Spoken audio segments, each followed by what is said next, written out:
सौदा के तोशा ख़ास से करूने वस्ता के अजीम फ़ारसी शायर और नज़र निगार शेख सादी की एक हकायत पेश खिदमत है। हकायत का उन्वान है वक्त की नज़ाकत। किसी मालदार बखील का बेटा बहुत सख्त बीमार हो गया।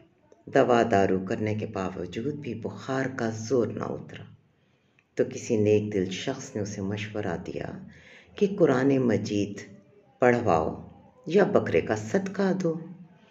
ये सुनकर मालदार बखील सोच में पड़ गया और फिर बोला, कुरान मजीद ख़त्म करना ज़्यादा मुनासिब है क्योंकि मंडी दूर है और आने जाने में बहुत वक्त ज़ाया होगा।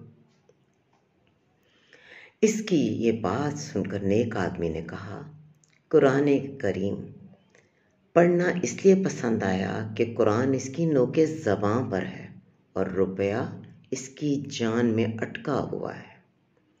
सबक, बखील वक्त की नज़ाकत को मद्देनज़र रखने के बजाय हमेशा दौलत को देखता है, खा दौलत ना खर्च करके नुकसान ही क्यों ना उठाना पड़े।